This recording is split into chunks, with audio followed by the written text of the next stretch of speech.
Hi friends, welcome to this channel. In this video, I am going to discuss velocity time relation. Suppose a body is traveling with a change in velocity.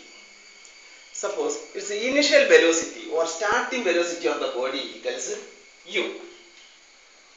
After t seconds, its velocity changes to v.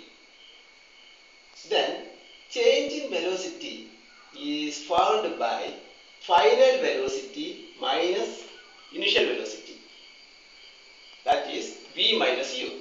Let time be the time taken for it is t seconds. Then acceleration equals change in velocity by time taken, that is acceleration a equals change in velocity v minus u.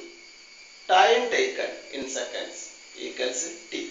Then v minus u equals a into t, or v equals u plus at. This is called first equations of motion or new velocity time relation. Here v is the final velocity, u initial velocity, a acceleration, and t is the time taken. That's all about velocity time relation.